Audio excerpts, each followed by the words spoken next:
الله الرحمن الرحيم. خير الكلام وقل وكفى، صلاة وسلاما على النبي المصطفى محمد بن عبد الله. أما بعد، النهارده بإذن الله موعدنا مع حل تيست بانك 3، ألا وهو المتجهات في الفيزياء. تمام. فالشابتر ده جاي منه أسئلة مقالي وجاي منه أسئلة اختياري، وركز عليه لأنه مهم جدا وسهل جدا وبسيط وأسئلته سهلة جدا. تمام. فيلا بينا أول سؤال. وفي البداية متنساش تصلي على خير أنام سيدنا محمد عليه الصلاة والسلام. يلا بينا. بيقول لك ايه؟ given the displacement vectors، المتجه A بيساوي وخمسة وأربعة وسالب خمسة، المتجه B بيساوي تلاتة سالب ستة وتلاتة. بيقول لك find the magnitudes of the vectors متجه A. متجه C معذرة بيساوي ايه؟ بيساوي ايه ناقص B. تمام. and وهات دي اللي هي بيساوي اتنين ايه زائد B. هنجيب ازاي ده يا باشمهندس؟ هقول لك في البداية صلي على النبي ويلا بينا نبدأ. هقول لك بنحل ازاي. تمام. تمام. بص يا باشمهندس، بنعمل ايه؟ بنعمل كده، بنقول السي بتساوي ايه ناقص بي. هنكتب الايه زي ما هي ونبقى كاتبين ناقص ونبقى كاتبين البي. خمسة أربعة سالب كام؟ سالب خمسة. اقفل. قلنا ناقص دي الايه، ناقص كام؟ ناقص البي. البي بكام؟ تلاتة سالب ستة وكام؟ وتلاتة. هعمل ايه؟ اقول الاول ناقص الاول والتاني ناقص التاني والتالت ناقص التالت. سهلة جدا يا باشمهندس. هنيجي عاملين السي بتساوي كده، خمسة ناقص تلاتة يدينا كام؟ اتنين. واربعة ناقص ستة اللي هي اربعة زائد ستة سالب يبقى ايه؟ يبقى موجب. يدينا كام؟ يدينا عشرة. وسالب خمسة ناقص تلاتة يدينا كام؟ هيدينا سالب تمانية يا باشمهندس، سالب تمانية. دي ايه؟ دي سي فيكتور. يعني ايه فيكتور؟ يعني متجه. احنا عايزين في ايه؟ عايزين سي ايه؟ ماجنتيود. اهو قال لك ماجنتيود.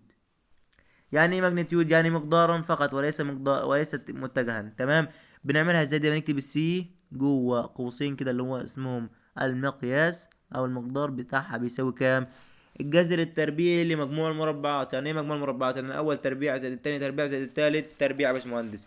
يعني ناخد الاول ونربعه اللي هي اتنين تربيع، اتنين تربيع زائد عشرة تربيع زائد كام؟ هتقولي سالب تمانية يا باشمهندس. يا باشمهندس ما تنساش السالب. تمام. هقولك مش هيفرق معايا. ليه بقى؟ لان احنا هنكتب تربيع فهنكتب سالب تمانية. امسك الآلة بتاعتك وحط على الآلة اتنين تربيع زائد عشرة تربيع زائد تمانية تربيع. هيديك كام؟ هيديك 12.96 يا باشمهندس. هل ده موجود في الاختيارات؟ 12.96 اللي هي بالتقريب كام؟ 12.96% اللي هي بالتقريب 13 اللي هي الإجابة دي. طب نتأكد منها نجيب الدي معانا. احنا مش بنحل السؤال عشان نعرف الإجابة كام، هي السؤال بنجاوب اوريدي. احنا بنحل عشان نعرف طريقة الحل. تمام. بيقول لك الدي بتساوي كام؟ بتساوي 2 ايه زائد البي. طب هحل ده ازاي يا باشمهندس؟ معذرة اني بتكلم بسرعة عشان وقت الفيديو ما يبقاش طويل. هنكتب الاتنين ايه، يبقى هنكتب الايه المتجه هيجي هنا، وهنعمل ايه؟ هنضربه في اتنين. وبعد ما نضربه في اتنين هنزود عليه البي، المتجه البي اللي احنا هنحطه جنبيه هنا. بس يا باشمهندس الايه بكام؟ بخمسة واربعة وسالب خمسة. خمسة اربعة سالب خمسة يا باشمهندس. وهنا هنكتب كام؟ وهنا هنكتب البي اللي هي كام؟ تلاتة سالب ستة وتلاتة. تلاتة سالب ستة تلاتة. تمام يا باشمهندس. تمام يا باشمهندس. هنعمل إيه؟ ده اللي هو ايه؟ ده دي. طب هنعمل ايه؟ هنضرب الاتنين في اللي جوه وبعدين هنجمع عليها ده. نضرب الاتنين في اللي جوه، اتنين في خمسة بعشرة، واتنين في أربعة تمانية، واتنين في سالب خمسة بسالب عشرة يا باشمهندس. ايه في القوس بتاعك؟ زائد ده تلاتة سالب ستة تلاتة. ايه في القوس بتاعك؟ عايزين الدي بتقول اتنين ايه زائد البي. ادي الاتنين ايه وادي البي، هنجمعهم على بعض. بنجمع ازاي يا باشمهندس؟ بنقول الاول زائد الاول والتاني زائد التاني والتالت زائد التالت. عشرة وتلاتة 13. تمانية وسالب ستة يطلع معاك اتنين. وسالب عشرة وتلاتة يدينا يدينا سبعة، سالب سبعة معذرة. تمام. تمام. نحط الكلام ده على نكتب يساوي، عايزين الماجنتيود، هنكتب الجذر التربيع لمجموع المربعات. مجموع المربعات 13 تربيع زائد 2 تربيع زائد 2 تربيع زائد 7 تربيع. ونكتب على الآلة معانا 13 تربيع زائد 7 تربيع زائد 2 تربيع، ونكتب يساوي، يطلع لنا 14.89، اللي 14.9 بالتقريب، اللي هي الإجابة رقم سي أو اي. تمام يا باشمهندس، تمام يا باشمهندس. نخش على السؤال اللي بعد كده. بيقول لك اف فيكتور، عندك المتجه لا مثلا بيقول لك all of the following are base units. تمام. بيقول لك كل اللي اخترت، كل اللي جاي ده بيزك يونت. تمام. ما عدا في الاس اي ما عدا واحده. ايه هي؟ الامبير. الامبير من السبعه. طب الامبير وحده قياس ايه؟ طيب وحده قياس التيار، التمبريتشر. واحده معذره، وحده قياس التيار اللي هو كارينج تقريبا، حاجه زي كده، اللي هو وحده قياس التيار. تمام. والمتر وحده قياس الطول، اللينس. الجول وحده قياس الفولت. تمام. معذره ان الجول وحده قياس الشغل. تمام. فعندك ايه هي اللي مش موجوده من السبعه؟ اللي هو الباور او الشغل. تمام. فالاجابه عندك الاجابه رقم سي او الاجابه الثالثه.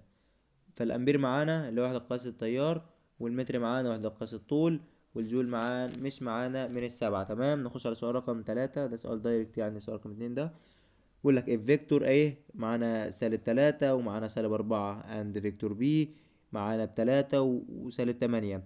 بيقول لك وات از ماجنتيود، عايزين ايه هو مقدار المتجه سي.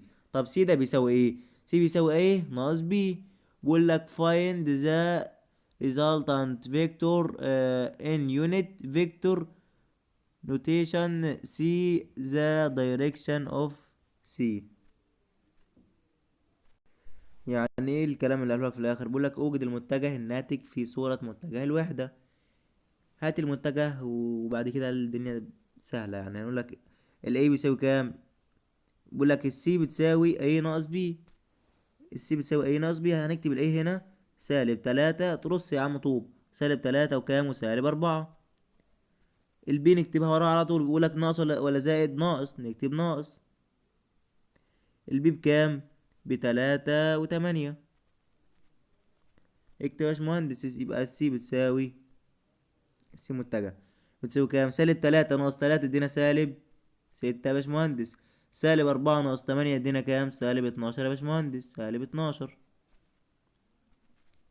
جايبها لك هنا ايه؟ مقدارا وليس متجها وليس اتجاها. فهنكتب، هناخد الآلة بتاعتنا نكتب السي بتساوي ايه اللي انا بكتبه ده؟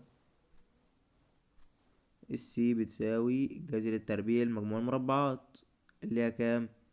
-6 تربيع، اللي هي 6 تربيع زائد 12 تربيع. السالب مش بيفرق معانا تحت الجذر يا باشمهندس لان احنا بنربع. فنكتب جذر التربيع ل6 تربيع زائد 12 تربيع. الكلام ده بيساوي معانا، بيساوي 13. طب ثانية واحدة، معذرة، دي 3 وسالب 8 فهنا تختلف. يبقى هنقول -4 ناقص 8 اللي هي هيدينا زائد 8. -4 زائد 8 هيدينا هنا كام؟ هيدينا 4. يبقى -6 وكام؟ -6 و4. فنكتب هنا كام؟ 4 تربيع. نكتب 4 تربيع. يبقى السي كمقدار السي كمتجه الأول بيساوي كام؟ بتساوي 6 و4. 6، نغير بس اللون، هنقول هتساوي 6 وكام؟ و4. طب وكاتجاه احنا قلنا 6 تربيع زائد 4 تربيع تحت الجذر. هنكتب 6 تربيع زائد 4 تربيع تحت الجذر بتساوي كام؟ بتساوي 2 جذر 13. هنعمل لها الاس دي على الآلة، هيديك كام؟ هيديك السي مقدارا بتساوي كام؟ بتساوي 7.21. بتساوي 7.21. ده ايه؟ ده المقدار، ده الماجنتيود. انا بقول لك عايز بعد كده ايه؟ عايز الدايركشن اوف سي، الدايركشن لسي. يعني ايه الدايركشن؟ يعني عايز الاتجاه، يعني عايز الزاويه. بنجيب الزاويه ازاي يا باشمهندس؟ بنقول ايه؟ بنقول تان واي على اكس. تان ايه؟ تان واي على اكس. طب انهي واي؟ التانية واي والاولى اكس. فانا قايلين تان على الاقل اكتب شيفت تان اللي هي تان انفرس. شيفت تان كام؟ 4/6 اللي هي 2/3. هيطلع معاك الزاوية بكام؟ هنكتب عايزين الزاوية. الدايركشن بيساوي ايه؟ هنقول بيساوي السيتا بتساوي تان انفرس تان أس -1 اللي هي تان انفرس على الآلة اللي هي شيفت تان. هنقول 4/6. 4/6 يا باشمهندس.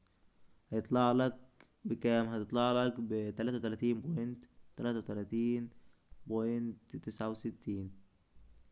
ده الدايركشن يا هندسة، اهي 33.69. تمام. نخش على السؤال اللي بعد كده. بيقول لك اف عايزين، بيقول لك اف ايه اللي هي بكام؟ ب10 وسالب 14، والبي بسالب 20 و12. عايزين المتجه الفيكتور، عايزين الدايركشن للفيكتور سي. هنعمل ايه؟ هنكتب الايه ونضربها في 2 ناقص، ونكتب البي. سهلة جدا وبسيطة جدا. الايه بكام؟ هنكتب اولا زي ما هو قايل لك، قال لك 2 ايه، هنكتب الاتنين ونضربها في مين؟ ونضربها في الايه، ونضربها في الايه. الايه بكام؟ ب10 وكام؟ 10 وسالب 14. تمام يا هندسة. بيقول لك بعد كده ايه؟ ايه 2 ايه ناقص بي، نطرح منها البي. البي عندك بكام؟ البي سالب 20 زائد 12. نقفل القوس يا هندسة. بعدين هنضرب الاتنين في اللي جوه. هنقول كام؟ هنقول 2 في 10 ب20، ودي كام؟ ودي سالب 14 في 2 سالب 28. نقفل القوس يا باشمهندس ونقول ناقص 20 زي ما هي 20 زائد 12.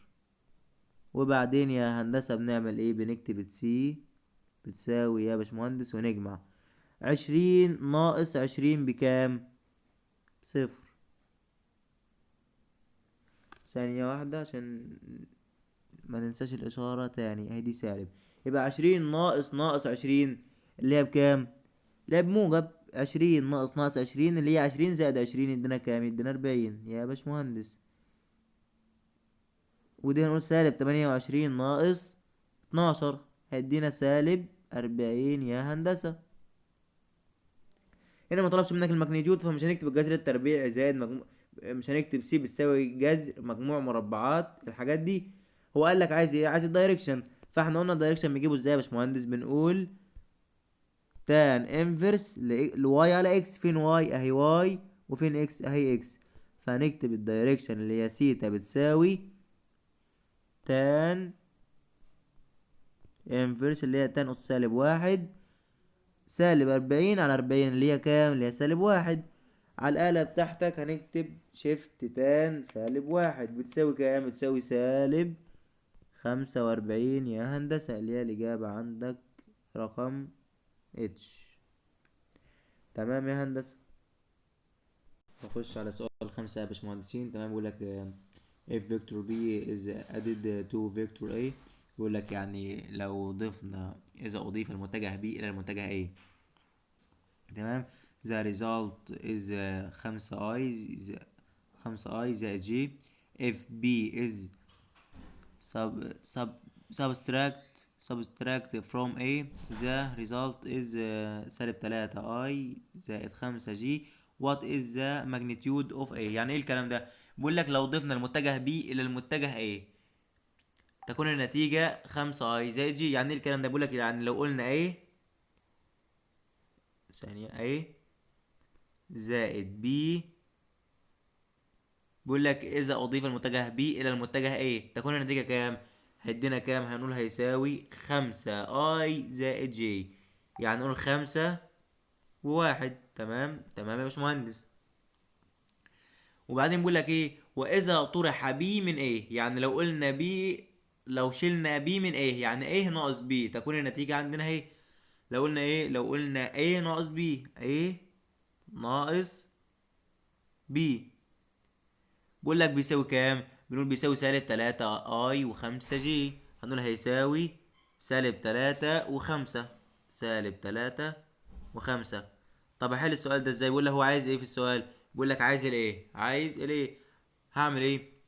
هنجمع دي معادلتين عايزين نجمعهم. هنجمع ايه؟ هنجمع الايه مع الايه، والبي مع البي، والاي مع الاي، والجي مع الجي. ايه مع ايه يدينا كام؟ يدينا 2 ايه. تمام. والبي وسالب بي راحوا مع بعض، بيساوي كام؟ بيساوي 5 وسالب 3. هنجمع الاي مع الاي، 5 وسالب 3 يدينا كام؟ يدينا 2. طب وواحد وخمسة يدينا كام؟ هيدينا 6. دي ايه؟ دي الاتنين ايه، مش الايه الواحدة. طب الايه الواحدة بنعمل ايه؟ الاول لما كانت بتبقى ايه وعايزين نحولها لاتنين ايه كنا بنضرب في اتنين. طب دي اتنين ايه وعايزين نحولها لايه؟ هنقسم على اتنين، يعني هيدينا واحد وتلاتة يا باشمهندسين. دي ايه؟ دي الايه. طب في السؤال جايبها لك ماجنتيود مقدار، ولا جايبها لك ايه؟ جايبها لك مقدار. جايبها لك مقدارا، يعني هنعمل ايه؟ هنكتب مقياس الايه بيساوي جذر التربيع المجموع المربعات 1 زائد 9 يا باشمهندسين. اللي هو ايه؟ اللي هو هيدينا جذر العشرة بكام؟ اللي هي ب3.16، بيساوي 3.16. هل موجودة عندنا الإجابة دي يا باشمهندسين؟ الإجابة الأخيرة. السؤال رقم 6 بيقول لك ايه؟ when there is a change in velocity the object is said to be. يعني ايه؟ بيقول لك عندما يكون هناك التغير في السرعة، يعني لما يكون في تغير في السرعة، الجسم ده بنقول عليه ايه؟ لما يحصل تغير في السرعة بنقول عليه accelerating. يعني ايه؟ يعني اكتسب عجلة. هل هو slowing down او slowing up stopping؟ لا. بنقول عليه امتى slowing down؟ يعني لو قلنا السرعة بتتباطأ، يعني بيحصل له عجلة بس في الاتجاه السالب، دي بنقول عليها ايه؟ slowing down، اللي هي معناها هي اصلا تباطؤ. وانما speeding up stopping يعني تسارع وبعدين التوقف، يعني العجله لما تكون بتزيد. تمام تمام. انما دي ما حددش، قال لك السرعه بتزيد عادي جدا، يعني ما قالش لا، قال لك السرعه بتتغير، ما قالكش لا بتزيد ولا بتقل. فكده بنقول عليها ايه؟ اكسلريتنج، يعني اكتسب عجله. تمام. ده سؤال رقم 6، وسؤال دايركت يعني ممكن يجي اكمل. دي من الاسئله اللي ممكن تيجي اكمل، فعادي يعني. بعدين بنقول ايه؟ the acceleration of an object is inversely proportion proportional تمام to its. يعني ايه الكلام ده؟ معذرة. بيقول لك ثانية. ذا اكسلريشن يعني ايه؟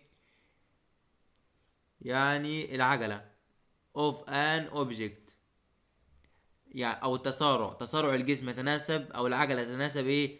تتناسب acceleration، تتناسب بروبوزيليشن معذرة بروبوريشنال تو اتس، تتناسب عكسيا مع سرعته،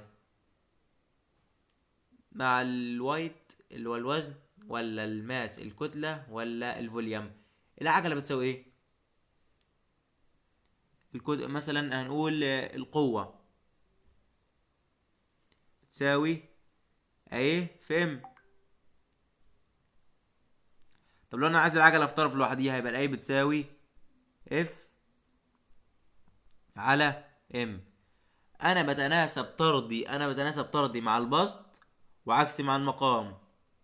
اللي في المقام ايه؟ الكتلة. يبقى انا بتناسب طردي مع الوزن الويت او القوة. بتناسب طردي مع الوزن اللي هو الويت او القوة، وبتناسب عكسي مع الكتلة، وماليش علاقة بالفوليوم. يبقى الإجابة عندي الماس اللي هي الكتلة. بيقول لك نوتس لو اوف universal gravitation is